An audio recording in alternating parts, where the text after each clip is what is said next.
We have now launched the online Shockwave course. When I set the company up, which is over 12 years ago now, which is hard to believe, I was always about educating the clinicians as well, not just in terms of the technology. So when Dom Smith came to me with this idea of doing the Shockwave course, I was all for it. And Dom and Katie have done a fantastic job of putting it together. It's really impressive, really comprehensive. It is technology agnostic, so whatever system you're using will be able to help you with this. So it's a brilliant piece of work. The guys have done really well. So check it out and go to the link below and let us know what you think. Hello, welcome. Today I am joined by Rhys Carter, who is Managing Director and Co-founder at the Carter and George practice. Rhys, how are you doing? Very good, Andy. How are you? I'm doing very well, thank you. Very well. What are you doing today? Where are you? I am having a slightly rare day for me these days, which is back in clinic treating patients this morning and this afternoon, locked into a meeting with our head of marketing to discuss a bit of a tangent strategy we're looking at the moment. But yeah, quite a full-on day. Yes, it's quite interesting. Like, it's been great watching your growth and development and how you're doing things. How do you balance that with being a physio? Like, what is your how do you try and break your week down? Yeah, good question. It's a lot harder than it used to be. I still think it's super important that I am clinical, because it just gives complete context to everything they're doing, and I can't expect people to kind of going to go down a pathway that we're driving if I'm not doing it as well. So I still try to be in the clinic at least one morning a week. That sometimes logistically is challenging with clinics kind of all over the shop at the moment, but yeah, I tend to Mondays for me are pretty much locked in meetings with finance director, ops director, marketing, and kind of catching up with the kind of wider leadership group that we've got in terms of our infrastructure. Between Tuesday and Friday, it's very varied and open depending on what's going on. But I always Thursday mornings are usually in the morning I'm seeing patients. Right. And so is that active that you just try and block off time? Because I can imagine stuff just comes up all the time, and it's like if you'd let it slip away, it probably could very easily. Oh yeah, absolutely. Yeah, I that's pretty and Chris, who also he's kind of our clinical director and runs the kind of day-to-day operations, he's the same. So we both have kind of set clinical time in the week that's kind of protected time that can't get booked into. It's important for us. We can't sit there and not be clinical as clinicians, from as our background.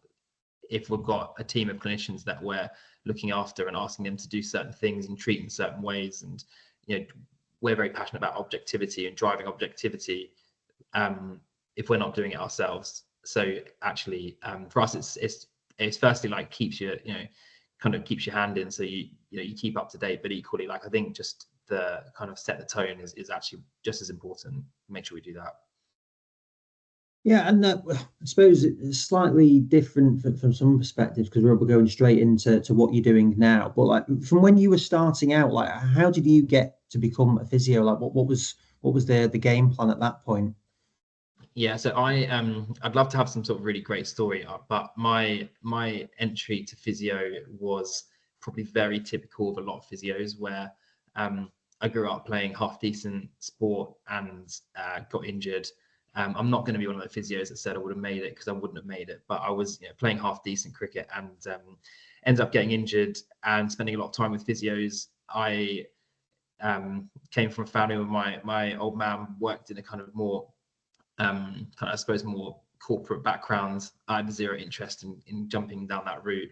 My mum used to be a nurse, so I was more interested in healthcare, and I was sporty. So she suggested, after I spent a lot of time with physios, she suggested actually maybe I should look into physio. This is probably when I was 16 or something.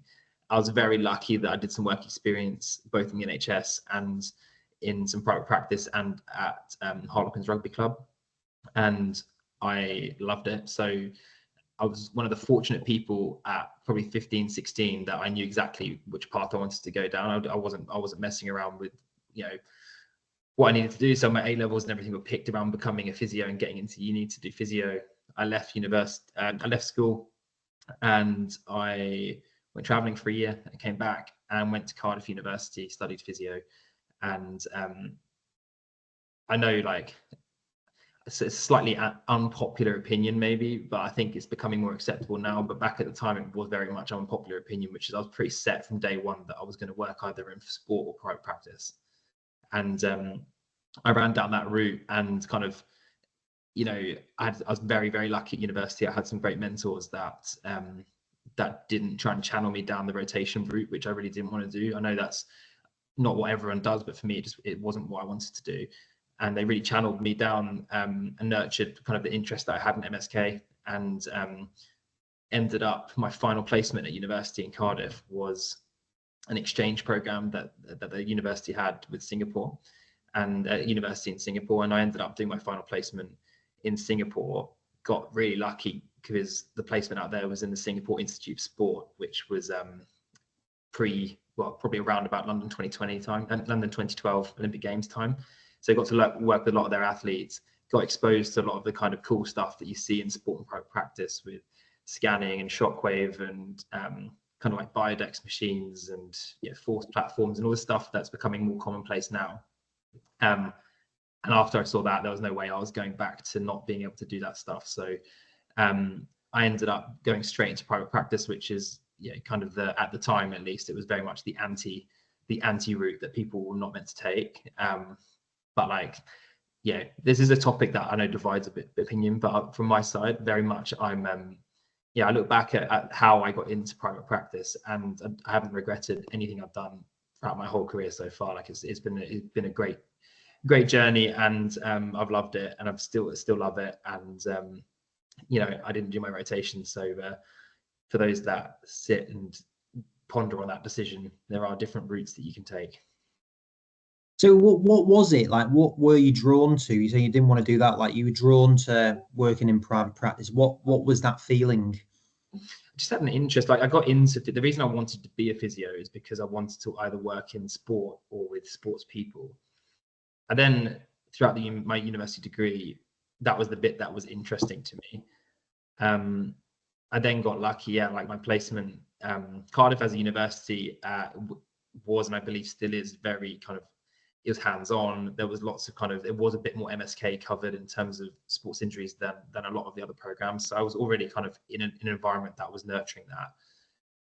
And then was lucky to be exposed in Singapore to all this stuff that was like right up my street, because that was exactly the sort of thing that I thought physio was. And I think, like a lot of physio students, I was getting halfway through my degree and chucked on a kind of general medical ward somewhere, and wasn't really what I thought physio was going to be. And you go through a bit of a patch where you're like, I don't know, like, is this really actually what I signed up for? It's fine, but it's not what I was interested in. Then I went to Singapore. It's like, actually, this is exactly why I became a physio. This is exactly what I want to do. I'm working with sports people. I'm working with normal people that love sports. I get to talk about sport with them. I get to play around with all the fun toys, and we look at numbers and data, and you're active, engaged people that want to get better. And that's what I want to do. I want to work with those people. And these weren't people that were being told to come to physio. These were people that were seeking it out because they could see the value in what physios could offer. They desperately wanted to get better or return to sport, or in the case of a lot of those guys, make the Olympic Games. And you end up being quite inspired by that mentality. And I didn't want to change that. I loved it. So came out. It's easier now to get kind of part-time jobs in sport, but at the time that was a bit more tricky. So I went to private practice, still with a view that I loved sport and wanted to work in sport. But quickly, after a year or so in private practice, really enjoyed the shift between, I could see a 55-year-old with a bad back who's a golfer, who's not a professional, they're amateur, they just love it. But because they're active and they want to get back to playing golf, it's almost the same buzz, even though it wasn't a professional athlete. So the same driver, same mentality. And I kind of just fell in love with working with those sort of people, really. That was super interesting to me. Engaged people with goal in mind and interested in data and numbers, and kind of never really looked back after that. So what was the feedback then when you were speaking to your tutors and the people at the university then, when you said you wanted to do this? Because I can imagine it would go down like, a lead balloon with some people, just from the conversations I've had with it. Yeah.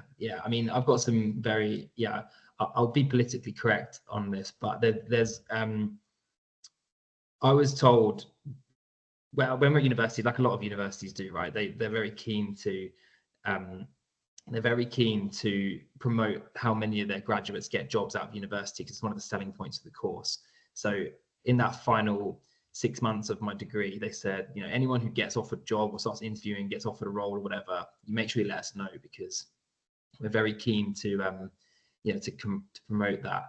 And I remember I interviewed for a few private jobs back in London, and didn't get any, but I eventually got one. And I remember walking into the head of the faculty at the time and said to her, "I got a job," and she was like, "Don't take it, you'll regret it." And then called in another lecturer. One of the senior lecturers came in. "Rhys has just got a job in private practice." "Oh God, no, don't take it. Like, you'll regret it. You'll never be able to come back to the NHS. You'll regret it forever. You're not going to get your foundations. You're not going to get the mentoring. You're not going to get this. You're not going to get that. Don't do it. Don't do it." And I was like, this is like not what I need to hear, but I still wouldn't do it. I was so lucky. My tutor, my dissertation tutor, happened to have a background in sport and private practice, and he was like, "Rhys, like, I don't say it to everyone, but for you, like stick to your guns. I think this is an avenue you should go down."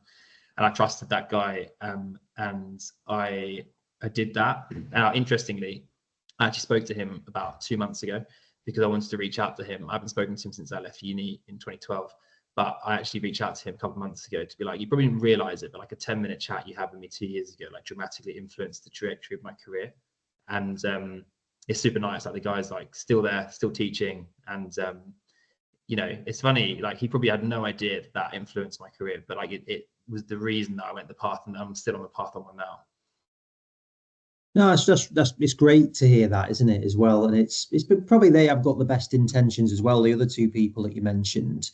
But it is interesting I mean, I find it is quite institutionalized with these courses. Like, even the fact that they're trying to sell their course, it's all I think it's all a little bit messed up, and yet they're still trying to sort of send you down that route. But like, it sounds like you've got quite a strong opinion and character, and you've got conviction in what you want to do. Is that something that you've been like for a long time, if you agree with me? I think I suppose I'm pretty driven and headstrong. Respectfully, I'm not one for confrontation if I can avoid it, but it's I've got, for me, I think with a lot of people, I say this to a lot of grads that I talk to, I get reached out to a lot by graduates or university students who are also stuck in a similar rut, and might have heard kind of some of the stuff I've said before around this, and they kind of reach out with similar problems. And I'm just like, you got to be selfish. Like, it's your career. You got to be selfish. If you want to go that route and that's what you want to do, and you've made an informed decision to do it, like, don't be influenced by people that don't necessarily have, because the thing is, and I agree with you, the people that advise me, they didn't have bad intentions for me, but they're speaking from a position that has no background in what I was trying to do. These people have probably gone through their kind of traditional pathways of NHS rotations and bandings and everything else, who are then trying to advise me on not to take a route that they've got no idea about. And so that's why I'm a big advocate for graduates or students or junior physios that feel a little bit like they've lost their way in terms of why they became a physio. I speak to a lot of people. I speak to people every single week about this, and like, I'm always an advocate of private practice, having done it, rather than telling you, I didn't do my rotations, which is, the kind of terrible kind of person on me in terms of the general model of physio. But having gone straight into private practice, I speak from a pretty informed background that you can do it, and like, I haven't turned out too badly, I don't think. So like, it's okay. Like, the world continues to move. It's okay. The thing is, on that though, I mean, it's like, I do find it frustrating, because instead of exploring that avenue of, right, why do you want to do it? What are your plans? Trying to really dig down into it. Anyone that's focusing on the negative of anything, that frustrates me on it, rather before they've even explored it. And the fact is, now you're doing what you're doing, you're now recruiting, and you're that one physio role now will be recruiting hundreds, I'm sure, like in the future. So I think it's trying to, for anyone, is like, how do you explore things before completely just writing them off? Because everyone is different and everyone's got their own drive. Yeah, it's honestly, it's the thing that really annoys me about that whole rhetoric, because like you can choose whatever career path you want. There's no set in stone way to do it. There are people that go into sport, there are people going to private practice, there are people that go overseas, there are people who do NHS, there are people that kind of work in, I've got friends that I went to university with that specialized within the NHS in static band 5 roles and things like respiratory day one. That's apparently that was all right. Yeah, it's kind of this kind of weird private practice is terrible sort of mentality, but it's really not. I think a lot of the students I speak to or grads that I speak to, that they get this rhetoric driven at them that it's like private practice, no support, you get left by yourself. It's kind of dog eat dog. You got to bring patients. You got to, you're going to get targeted by numbers, and it's all a bit corporate and not nurturing. Again, I can't speak for everyone. I don't know, but for me and the way we run things, it's the dramatic, complete opposite to it. Like we can touch on that if you want, but like we go above and beyond in terms of how we develop our staff and look after them and nurture them, maybe almost too much, purely because that message was so strongly put to me that I was like, that's never going to happen. So we go above and beyond, and like frankly, let's face it, if we took on junior physios, put them in a room, didn't nurture them, didn't develop them, didn't try to look after them and retain them, they end up being crap physios anyway, and then that affects our reputation and everything we've been trying to build. So like it makes absolutely no sense why you wouldn't support those people, like, but from a business perspective and a culture perspective and a kind of just a general development person perspective, like there's zero reason why you wouldn't offer everything you can to develop those people. Like, as I said, I can't speak from other practices. I know everyone's a bit different, but for us, that's like the number one focus when we take those guys on. Yeah. Tell me more about like the way that you do invest in this team then. Yeah, so we have training and development pathways that we've designed over a few years that cover off. We've got a graduate pathway, so graduates that join us. In fact, I'll go back a step. We have links with about 6 universities that we offer placements to. So we have pretty much always at some point there's a student in one of the clinics that's here. We tell them on day one, this is a hard placement. If you want to turn up and doss around for 6 weeks, you're going to hate it here. Like, we're going to make you, like, you're going to get a lot out of this if you put a lot in. We kind of show them what private practice is like in terms of how we do things. I'm very proud to say that of those people, I think we've hired 4 of those people that currently work for us right now. And what we do is, once they've finished a student placement with us, or if we take on a graduate who hasn't done a placement with us, we have a graduate pathway, which is about a 12-week crash course, if you like, into we just run through everything from scratch again, proper assessments, proper kind of basic conditions that you might see in private practice and MSK, which cover off different treatment pathways, expected timeframes, a kind of like quite basic but general overview of MSK, so they don't feel like a rabbit in the headlights when they see those first few people in the first couple of months. And we stagger how they can see patients based on what we've covered in our training. So like, we won't let them see spinal patients, for example, until there might be a couple of months in, because we wouldn't have covered that off in training. Once I finish that, we've got a junior development pathway, which kind of is a bit of a longer, more thorough version of that, which builds in some more conditions, some more complex case management, things like what scans to refer for if you need to send on, what type of doctors we use, and why we send to a sports medicine consultant rather than a knee consultant or something like that. Then once that's happened, we have a senior pathway, which builds on that as well, but that's just a little bit more detailed, differential diagnosis, some more kind of niche injuries, those sort of things. We then have at that point, we have options where people can choose to go down a more leadership development route, and we develop people to run their own practices under our guidance, so that they learn how to lead people, develop people, mentor people, get the most out of people, understand what drives them, kind of the day-to-day runnings without the pressure of running their own practice. from a financial perspective, they can just run the day to day, and they've got good infrastructure and support there. But equally, we've got pathways where we've got physios that we've supported to go back to university and do MSCs. We've got physios that work for us that we've put back to university to do their postgrad certificate in sonography. We've got one guy at the moment who's completing his independent prescriber training and injections training. That's all through us. And yeah, once that happens, we've got infrastructure, which I think is interesting. This point is, obviously I'm quite passionate about this bit, but you've got physio in general, I think, is quite a flat structure. You've got kind of the standard, if you take the NHS, for example, it's like band 5, band 6, band 7, band 8, and they can kind of dress it up with pay brackets and slight changes in responsibility. But essentially, like, a lot of that time you're a physio, and you start doing a bit more development stuff, and that's fine. But I've always believed that is not necessarily earned. A lot of it is around, you need someone to leave to get a promotion because there's only so much funding in a trust or whatever. I stay out of the politics there, but in private practice, you get judged on how good you are. And if you're a great physio and you're a good person, which is more important, you can go far. We've got a great track record. More than 50% of the people that run our practices started with us as graduates. We've got a good track record of promoting and developing people. We've got a passion for it. It's one of my key KPIs. I want 50% of our leadership team to be Carter and George trained people. It's one of the things that we measure.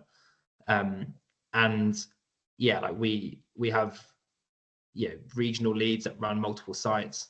We have Chris, who's our operations director. He started by running a clinic for us. Now he oversees 10 sites, and he probably has a team of 50 odd physios that he oversees.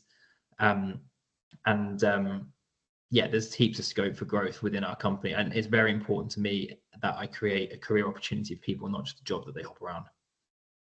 Yeah, it's really exciting to hear it. It's good. It's helpful for me to hear it, because I think the space is so exciting. It's really growing the private practice, but we do need people that are doing this sort of infrastructure, because I think that it does feel like sometimes it can be a bit lost in it. You've got a real strong structure with a real pathway for people that can have a career in it, because I think the NHS careers are going to be decreasing massively, and so it is important to have these. So, like, what in terms of the clinicians that you've had through as students, what type of, like, I don't know how much interaction you've had from them, but what do you see in them? Because there's a lot of things talked about the generation that's coming through now of that, they're not motivated, they're not on a hard work and all of that. So what's your experience of it? Personally, I think that's been the same in every single kind of age bracket I see. We've got people that span two ends of the employment spectrum, if you like, in terms of age, and like, it's not really about age, it's about aptitude and their attitude. Like the people, when we see students, I can tell, and this is if anyone ever listens to this who's a student, this is probably a good tip if you come and do a placement with us. If I talk to you for a minute, I can tell straight away if you're going to fit in or not. And I can teach people, and we've got great pathways to teach people how to be good physios. I don't care. Like, if you come as a grad and you know nothing, or you come as a student physio and you're out of your depth, that's not what bothers me, because we've got pathways that we can develop that. You have to be a good person. You have to have a bit about you in terms of drive. You have to be not scared of a hard day's work. Private practice isn't easy. Like, I'm not making any kind of excuses on that. It's not easy, and it's not for everyone, and that's fine. But like I said earlier on, there are different opportunities for different types of people and wherever their drivers are. But it's completely about attitude. We've got a physio that works for us at the moment, who I met at a grad fair when she was still a student, and she beelined me and just came over to me and said, "I know who you guys are. I want to work in private practice. Give me a placement and let me prove myself. And if I do well, will you give me a job?" I'm like, "You're the sort of person I like," because like, there's a bit about them. Like, just, I could tell straight away. I was like, I don't know anything if she's a good physio or not, but I can tell you she's got the right attitude. And that is more important than anything else. We don't hire, like, our clinical stuff, when we're hiring people, even in more senior roles, like, our interviews are 90% around the person. Like, we can teach people to be better physios. We can't teach people to be better people. Yeah, no, I think it's a brilliant point. It was I did one with Hannah Poulton, who's a scar physio in the Midlands, and she worked at Disney for a year, and it was just like the questions that she was asking, that she was asked, just completely around the person, and it is so important. Yet so many interviews, ours included, sometimes it's like, where do you want to be in fact? It's just like some of the same monotonous stuff, which, yeah, some of that stuff may be important, but really you want to get to know the person to make sure they're right for you, but also, is this the right role for them? Because if it's not Yeah. right for both of you, then you've no chance.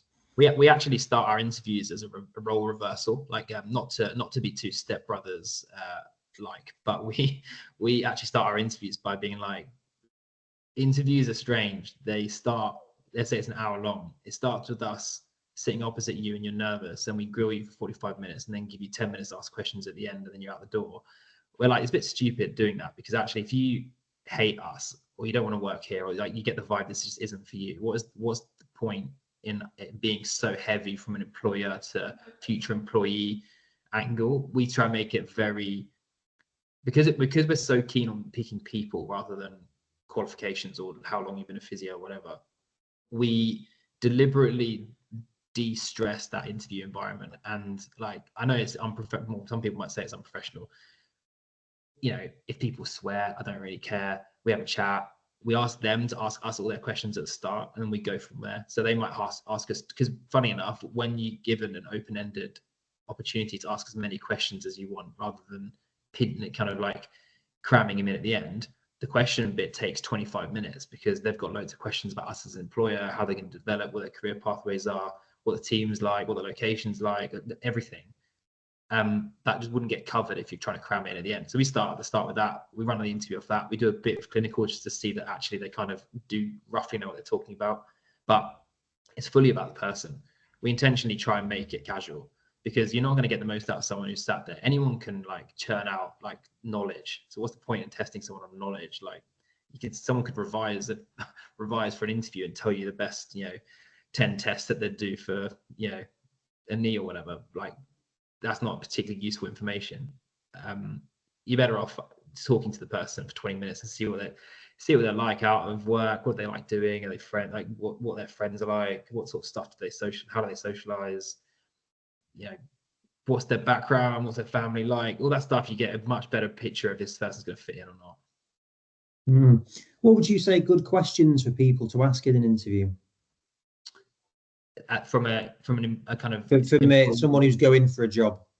Yeah, fine. I want to see people that have got an eye on the future. I don't want people to. For me, like, you have to. Basic courtesy for me in the interview is you have to know roughly who we are or what we're doing or a bit about us. I don't really care what you know. What that says to me is that you have at least taken the time to spend 10 minutes researching this. And the reason that's important is not because I care, it's important because I don't want people to work here who don't want to work, who this is a job, because we're very invested in people development. I don't want people to work here to be like, I'll do this for 18 months until I find something different. So like, that's actually a question we ask that usually just immediately filters like how important is it that this is us, or how important is it that this is a job that's just happens to be near where you live or whatever. So that's from our side. But from their side, I want to see like them asking us about what their CPD pathways are, what their development's like, how quickly they can expect to be kind of developed into more senior positions. I love when they ask us about like, what's a culture like. We always say like, we can tell you what we think our culture's like, but until you kind of take a punt on it, you don't know. But like, we invest a lot in it, and I want them to. Those questions are good because I think it just gives them it gives me an understanding and a feeling that they actually care about where they're going to work, rather than it just be, as I said, like, just I live 15 minutes away and there's 2 physio clinics locally. One of them's got a job going, I'll apply there. Those people don't do well with us. Yeah. No, the thing is interesting. It's people that don't ask questions as well, isn't it? Sometimes you got any questions? No. I'm like, oh, lazy. It's lazy interviewing. I mean, as an employer, right? Well, particularly post recent budget, where there's now in the next 2 years is going to make it more and more tricky for people to employ people. And actually, that's an interesting point. The majority of the physios that we have, we employ. So they're not on a contract basis or a split fee model or anything like that. Most of the people here are employees, because I wanted them to make good clinical decisions based on what they think is good for patients, rather than, you know, they're a bit short on cash this month and they need a few extra appointments to make sure they can pay the mortgage. It also means we can really invest in culture. We can make sure that we have events, social events, and CPD trainings they have to turn up to because they're employed and they're being paid whether they're there or not, but like they need to be there. And it's a big part of why we've kind of managed to have very low staff attrition rate because of that, because actually people like working here. And that's that's a big part of it. So yeah, when people don't ask any questions, it just comes across like you don't really care, and that's just lazy. Like, I want people to care. Like one of our kind of values is growth, and one of the what we've kind of tagged that with is like this. I want Carter and George to be a place that patients know they can expect excellence, that physios desire, like it's like a desirable place to work. Like that's the place to go and work if you want to work in private practice. And if we can get those two things right, we've got very good makings of a very good company. And so if people haven't got the same attitude that that's a place I desperately want to work, I've got no interest in them, if I'm honest. Yeah, no, I think that's good. It's a good angle, very clear in terms of what you're looking for, and it's, I think, authenticity and honesty said in a structured, positive way. That if you don't do that, you're just wasting everyone's time, and it's gonna end up in tears. So just going back, like, how did the company start? So we opened in 2018. I was living in Dubai, working out there in kind of a mixture between sport and private practice. And if anyone has got any background on us, the other guy who owns it, so the George of Carter and George, is Jamie George, who's the current men's England rugby captain. Jamie and I have been friends for 25 years from school. So we've always been very close. He's best mates with my little brother. So Jamie's grown up around my house. I've known him for years, and on a slight tangent on that, but what you see on TV is him just being a genuine good bloke is very much what he is. And so 2017 British Lions tour to New Zealand. Jamie got injured in the Six Nations in February and was out in Dubai on holiday, and we caught up playing some golf and whatever. And I was basically saying that I was kind of running my race in Dubai. I was kind of really not. I was getting to the end of Dubai's got a bit of a lifespan for a lot of people, me included. So I was kind of getting to the end of where I was interested and wanted to come back, and had some ideas about how I wanted to set up a practice, because I just thought I could apply what I learned in the UK, Singapore, Dubai, and kind of see if we could channel it down this kind of model where it's for normal people, but and I know a lot of people say this, but like, how can we be as close as possible to what elite athletes get the opportunity to experience healthcare like to the general public? Jamie's like, well, Saracens, where he still plays, are very keen and encourage their players to sort themselves out for post rugby. Can be a short career. So he was like, well, I'm interested actually in that as well. Makes sense. We kind of got our heads together, and after a couple of rounds of golf and a couple of beers, decided that it was a good idea to set up a practice. So we set up we opened in 2018, April 2018. Like most physios do, it was just me and a room and my first receptionist that I took on. I suppose the only difference was we went for a slightly maverick approach. Don't know why we did this in hindsight, but actually paid off, which was we took on a 3,500 square foot premises with 10 treatment rooms and a massive gym, and with no patients. But we were like, let's have a crack. So we did that, and we, like a lot of people, kind of gently grew. Then we kind of started growing a bit quicker. The snowball started going. We took on second member of staff. We took on third member of staff. That person's still working for us now. We took on an S&C coach who now also still works with us now, but in a different role. She's done her MSc in sports therapy now through us.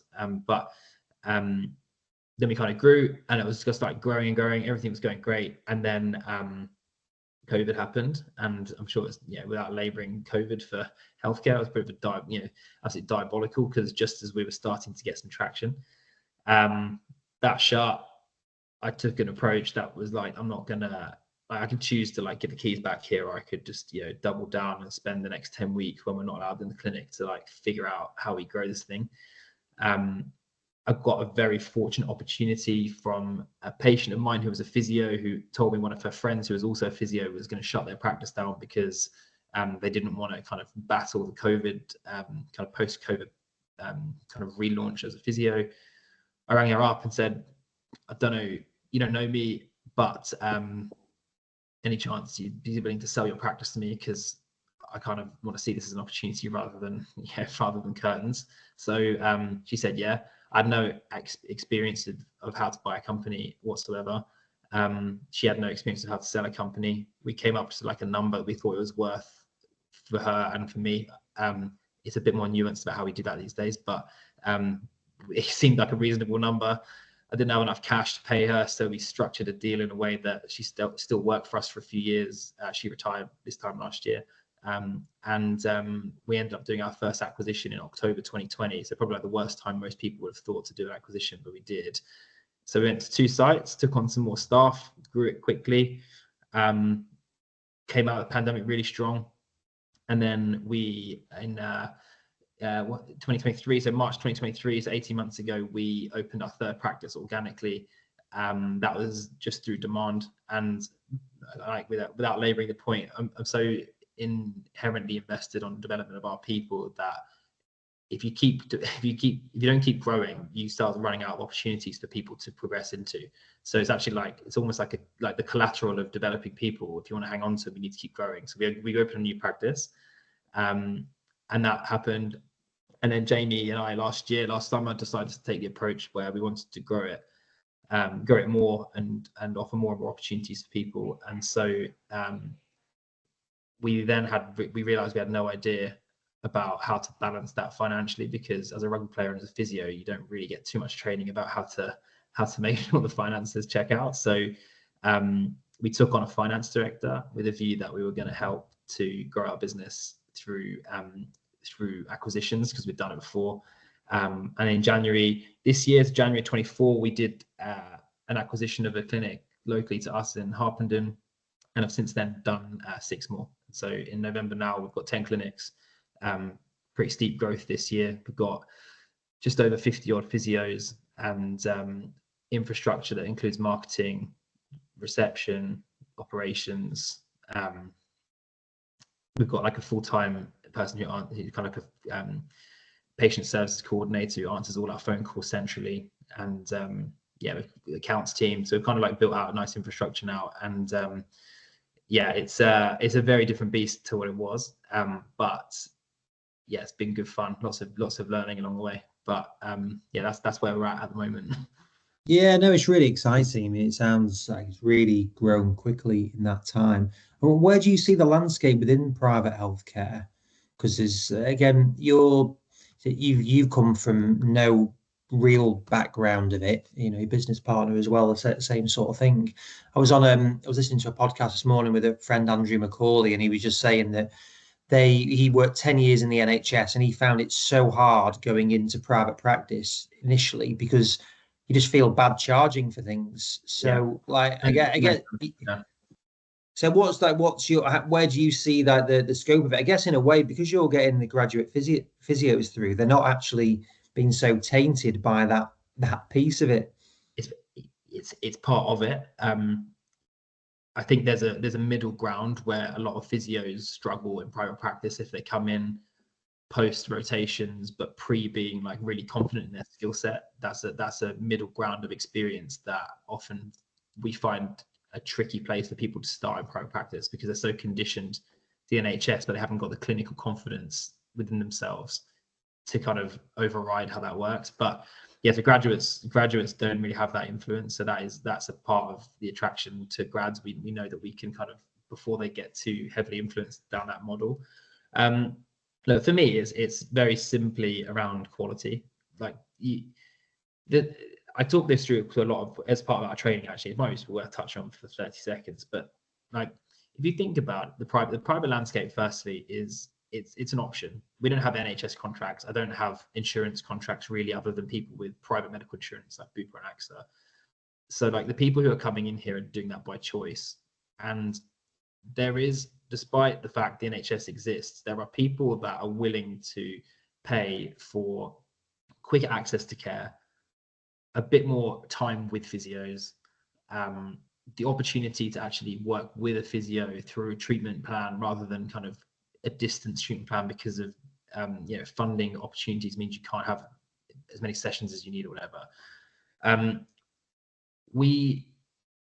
For me, the psychology behind it, right, is that, and the CSP probably, in my opinion, the whole biopsychosocial approach to healthcare that the CSP and the HCPC kind of bang on about is poorly done in the NHS. And I know that's controversial, but you can't, in an outpatient physio department at least, tell me that we're offering the psychosocial part of healthcare when we're seeing people once every 6 weeks for an injury that they're worried about. That just doesn't make any sense to me. So what we do is you think about the psychology behind how patients end up in a private practice. Let's say they've hurt their back. They leave it for a few days.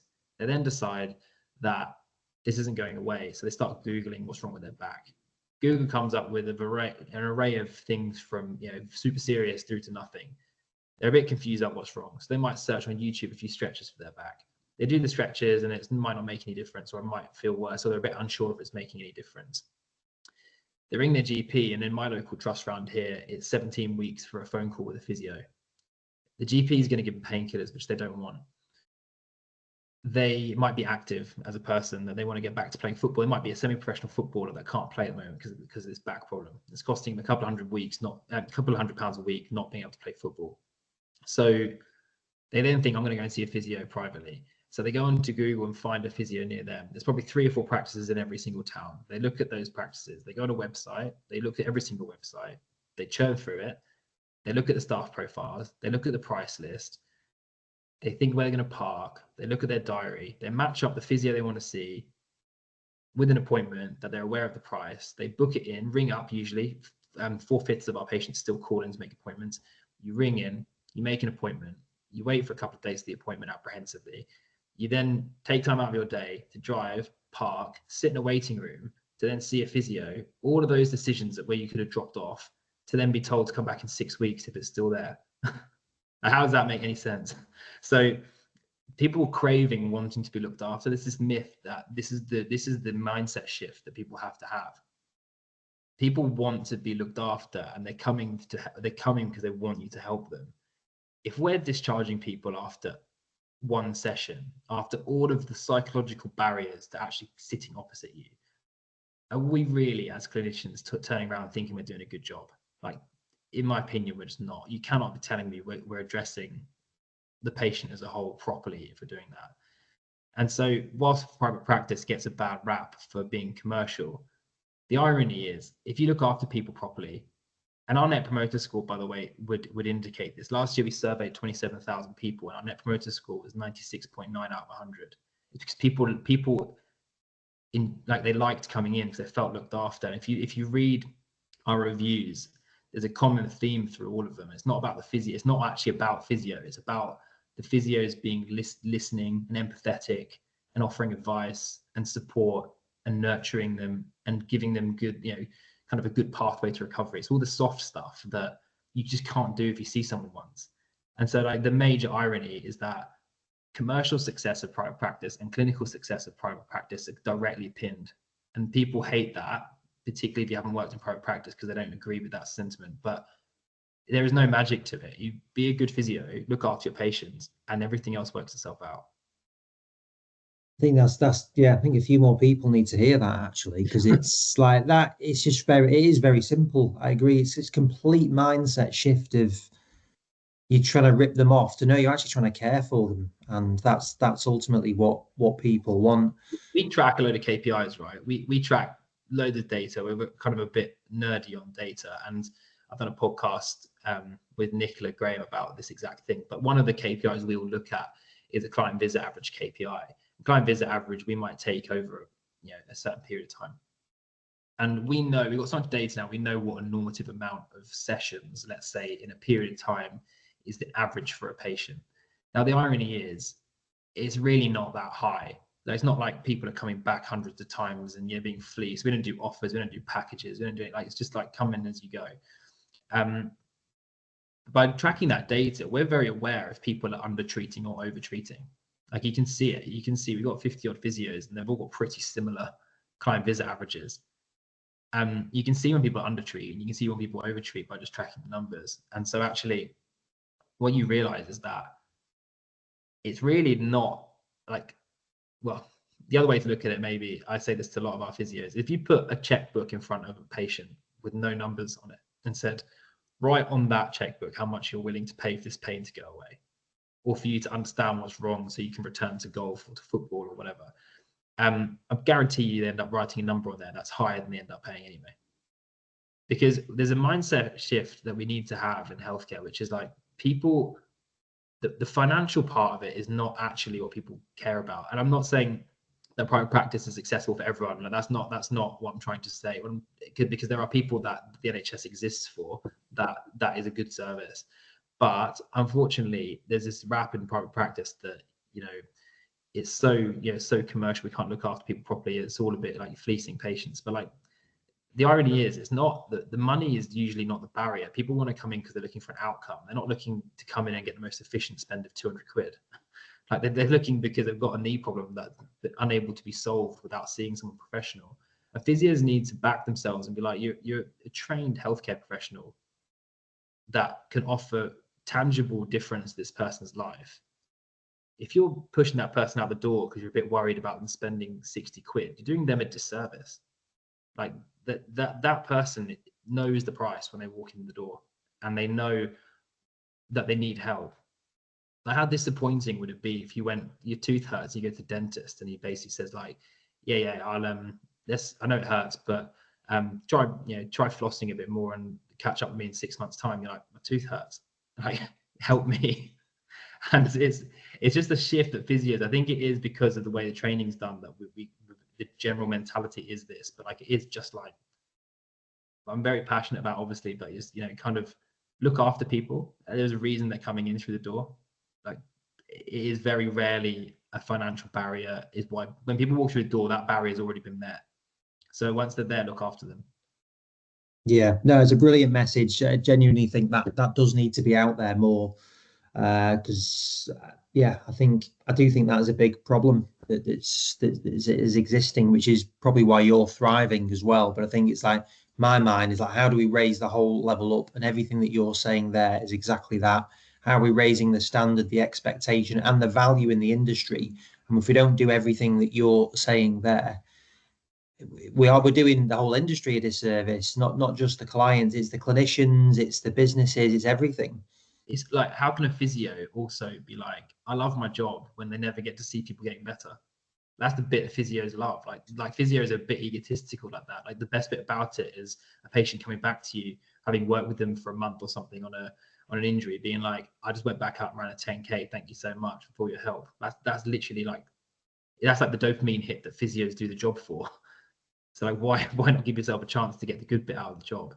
It's baffling to me, but I appreciate that I'm not, I think about it maybe differently than other people, but I just think, as healthcare professionals, like, you got a duty of care to look after people. And I think, if we're honest, people should really take a deep look at how we're treating patients and be like, look themselves in the mirror and be like, is that actually like good clinical care? Like, are we really doing what is best by the patient here? Because if we're not, what are we doing?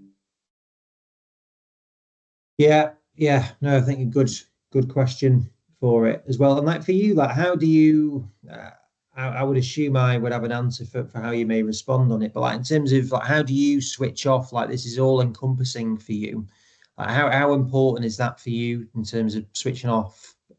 I know you say you don't want it to be a job, and I agree with that philosophy. But in terms of downtime for you, Yeah, I mean, I love it, which helps. So I'm very passionate about it. I'm very passionate about the people I work with. So like, it doesn't ever really, it's cliche, it doesn't really feel like I'm like going to work a lot. It's like a hobby of mine, weirdly. Like, I like it. But equally, I've got 2 young kids that keep me very busy at home, and a wife that needs some probably more help than I give at times. So very conscious about that. I try to make sure I'm home for bedtime a few nights a week to make sure that I'm there for that. During the summer, I still play cricket. I'm getting too old now, but I still play cricket. So play squash. I make sure that I have to actively, and it's something I've worked on in the last couple of years, is to actively schedule things in that mean that I've got boundaries around that, because the nature of work I do and the way and what we've done in the last year or so, that can bleed a little bit. It's very easy for that to bleed, and I'm not saying I get it right all the time. There are times that I get that balance wrong, but I think you have to actively carve out time to make sure that, I mean, cricket's a pretty good one because it carves out a whole day. You can't really do that one quickly. So in the summer I do that. I play squash. I make sure I see my kids in the evenings. I think you have to, for me, like, my family is a very big personal driver of mine. So it puts in perspective why you're doing what you're doing anyway. Like, if I'm going to spend a lot of time at work and stress myself out and be as passionate as I am about what we're doing, the point is that I look after my wife and my kids. So to spend time with them brings that background and makes it all relevant again. So super important to balance it. Yeah, no, good answer. And then finally, that, what would your advice be for whether it is students, whether it is people that are currently working in the industry? What would you say to them? Firstly, like, be selfish about your career. Like, it's your career. It's not, you don't have to appease anyone else. Like, if you've got a passion and you've got something that you really want to kind of do, whether that's MSK, whether that's rotations, whether that's specializing within a kind of more medical field, whether it's working with kids, whatever it is, like, don't be put off. The world's changed. Like, there's not a structured pathway you have to choose anymore. Like, do what you're passionate about. Make an informed decision. I still think if you're not sure about which path that is, the NHS and rotation route as a student or a grad physio is definitely the route to go. I'm remotely saying that's not, but like, make an informed decision. If you know that you love working with kids, and that's where you want to go and be a pediatric physio. If people want to bridge into, one of the questions I get a lot, which is worth covering, if you want to work in a private practice and there's this kind of like annoying kind of rhetoric from a lot of practice owners that you have to be X amount of years experienced and you have to have done this and done that. Like, physio is interesting at the moment. There's actually a lot of jobs out there and not as many physios. Physio recruiting is really hard at the moment. So if I was a physio and I was trying to get into private practice right now and I was a grad or a student or like early in my career, I would ring up or email every single local practice in my local town that I work in and basically be like, I'm Rhys, I'm a physio. This is what I'm passionate about. I'm really interested in MSK. I want to develop my skill set. I'm looking for someone that can help nurture me. I know you don't have any jobs going at the moment, but if I could come and shadow you for a bit in an evening, or if there's a couple of hours on a Thursday night going, or if you give me an opportunity, I'm free on Saturdays, I can come do some work for you. Like, I just want to get a foot in the door and prove that I'm like a decent person and like actually want to develop, and I love this industry and want to progress in it. I say this to a lot of people. Physios are generally nice people, and like, I'm not saying that we're, some sort of like super massive company, but like, if people email me that, I always have the time to reply to that person. And if I can, I try and schedule a coffee with them, or I get them to come and shadow my physios, or I get them to come and do a couple of days of work experience, or if they're a student, I try and arrange a placement. And if I can do that, like, there are local practices with 2 or 3 physios working in them that can do that as well. And I think we've got a duty, and I always said I'd do it because I found it hard when I was trying to get into it. We've got a duty as people that are in privileged positions that can offer those opportunities to try and develop the next set of physios coming through. It's so exciting with what's going on in healthcare in terms of development and health tech and AI and everything else. Like, these people will be like the future of our profession. Like, I don't know if you're allowed to use this language on your podcast, Andy, but just like, don't be a dick and don't offer opportunities to people just because they haven't had 10 years experience. Like, get over yourself. Like, give someone a chance to prove that there's a bit about them. And trust me, from my experience, you tend to be pretty happy with the outcome. It works both ways. Those people tend to be the best people, because if they've had that attitude to come after you, they want it, they're keen, they're passionate, they'll go out their way to help and work. And got to give these people a chance. You know, no one in our industry that's in any type of position where they can offer those opportunities did so without someone else giving them an opportunity. So let's like get over ourselves and give people a chance. Yeah, brilliant way to finish. I'm not going to add anything else onto that. No, that was really good, really good, really some great stuff in there. I've got a full page of notes on here that I'll share. So no, it's genuinely, it's great to hear your growth. And I think just speaking to you, I know we've spoken before, but I think just hearing that, you can see why you guys are doing really well. And it's brilliant to see. I love seeing people that are genuinely trying to do positive things. So well done for everything that you're doing, and good luck with everything that is as you're going forward. Yeah, thanks, Danny. Appreciate you having me on. Hopefully I wasn't too boring, and it was interesting enough for people to listen. Yeah, well, I found it interesting, and that's the main thing. So Right, there you go. That's what I'll do. brilliant. Look, appreciate your time. Thanks, Rhys. Cheers, Andy.